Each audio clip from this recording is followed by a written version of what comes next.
RG Kar medical college अस्पताल में rape murder मामले में मृतक डॉक्टर के पिता का चौंकाने वाला बयान सामने आया है। उन्होंने बताया कि उनकी बेटी मौत वाले दिन सुबह करीब 8-10 बजे ड्यूटी के लिए निकली थी। वो ओपीडी में थी और आखिरी बार रात करीब 11-15 बजे अपनी मां से बात की थी। सुबह जब उनकी पत्नी ने उसे फोन किया था तो उसका फोन बज रहा था, लेकिन किसी ने फोन नहीं उठाया। तब तक उनकी बेटी की मौत हो चुकी थी। चिंता की बात यह है कि सुबह 3 बजे से सुबह 10 बजे तक किसी को उसकी जरूरत नहीं पड़ी, जबकि वो ऑन ड्यूटी डॉक्टर थी। सुबह में मेरा लड़की ड्यूटी में गया था, 8:10 से घर से निकले। उसको ओपीडी था हॉस्पिटल में, ओपीडी करके रात डाउन देना पड़ता है। वो 5-6 बज जाता है का काम करने के लिए। 5 बजे माँ के साथ बात हुआ था, फिर 11:15 का टाइम में भी माँ से बात हुआ था। वो बोला जी हम लोगों का 4 आदमी का खाना आया है, हम लोग खाना खा रहा है, आप लोग खाना खा के सो जाइए। तो ऐसे ही बात होता था। सुबह में हम घर में नहीं था, हम काम में था। लड़की मेरा माँ को उठकर माँ को फोन किया था। माँ बार बार फोन कर रहे थे, फोन रिंग हो रहा था, लेकिन कोई उस टाइम तो मेरा लड़की गुजर ही गया है।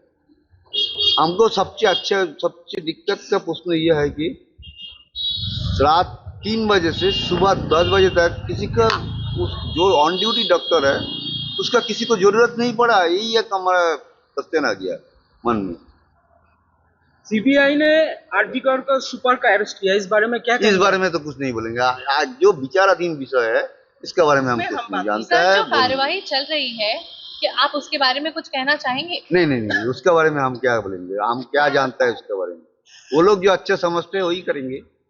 और सर, जो उसके बाद हमने देखा कि नेशन वाइड इंटरनेशनली इतने सारे प्रोटेस्ट हो रहे हैं हर जगह, यहाँ पर भी महिलाओं ने प्रोटेस्ट किया है।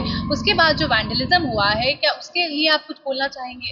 जो रास्ते में जितना आदमी है वो मेरा लड़का लड़की समान है। हमको लगता है वो मेरा लड़का लड़की बन गया। अभी हमारा एक लड़की चला गया, इतना करोड़ लड़का लड़की मेरा साथ आ गया। यही मैं इसको उसने मेरा हिम्मत बहुत बढ़ा दिया। हमको इसलिए लगता है कुछ ना कुछ मिलेगा हमको।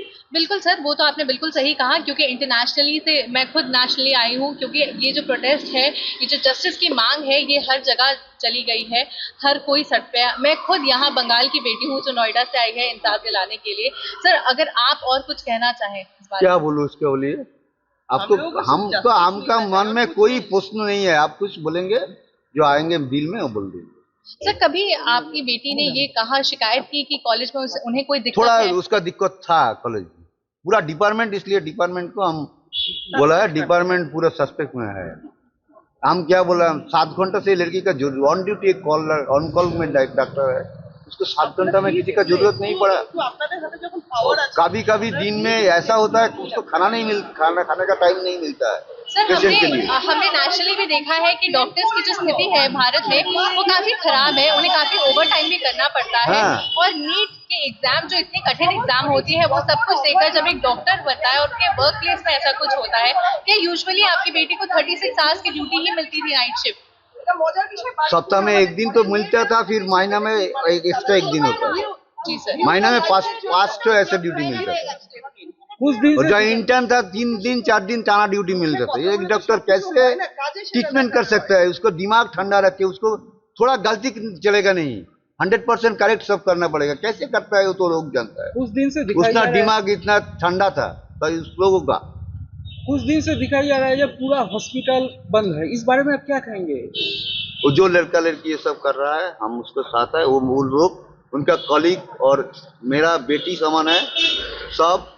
मेरा बेटी का उस आत्मा में शांति मिले, उसका भी कोई प्रोटेस्ट मिले, इसलिए कर रहा है। आरजीकर हॉस्पिटल में तो धमकी हुआ है, इसका बारे में कुछ हम नहीं जानता है, हम कुछ नहीं बताते। ममता बनर्जी आज भी बोला है कि मैंने 1 हफ्ता टाइम मांगा था, इससे पहले सीबीआई को दे दिया गया। इस बारे में आप क्या कहेंगे?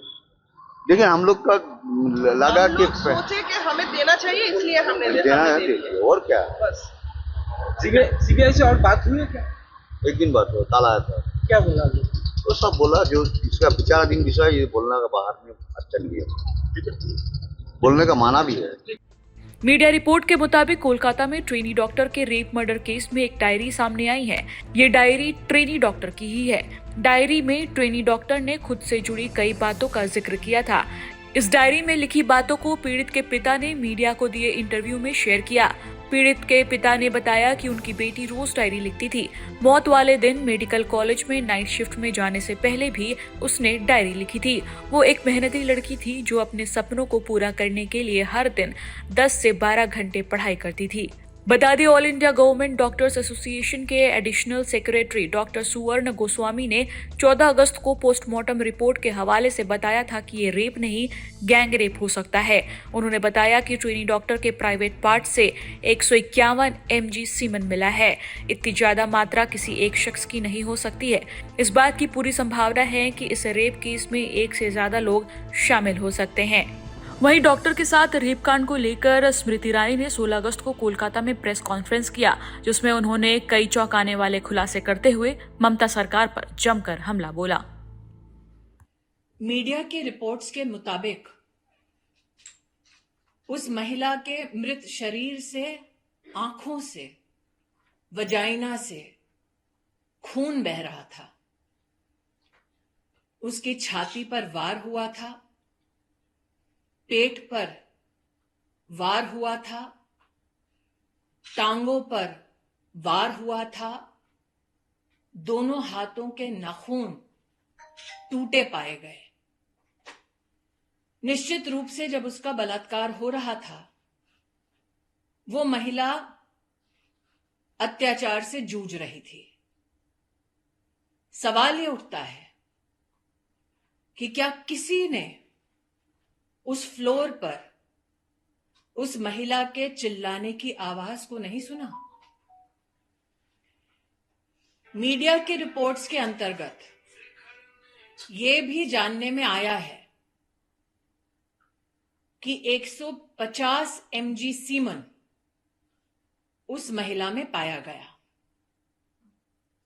क्या ये एक रेपिस्ट का काम है?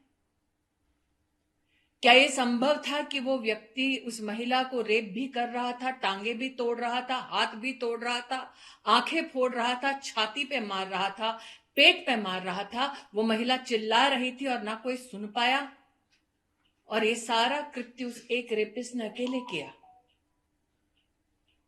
वो कौन है जिसकी वजह से अस्पताल में वो रेपिस्ट आश्वस्त था कि वो रेप करने के बाद घर लौट सकता है? वो कौन है जिसने इतने जघन्य अपराध के बाद भी अस्पताल के उसी फ्लोर पर रेनोवेशन जारी रखा? क्राइम सीन कितना बड़ा है? अस्पताल में ये किसने डिसीजन लिया? वो कौन है पुलिस में जिसने इस महिला के माता पिता को फोन कर कर ये कहा कि लड़की ने आत्महत्या की है? उस ऑफिसर के खिलाफ अब तक क्या कार्रवाई हुई है? उस ऑफिसर को किसने निर्देश दिया, इंस्ट्रक्शन दिया कि वो लड़की के माता पिता को ये कहें कि सुसाइड हुआ है?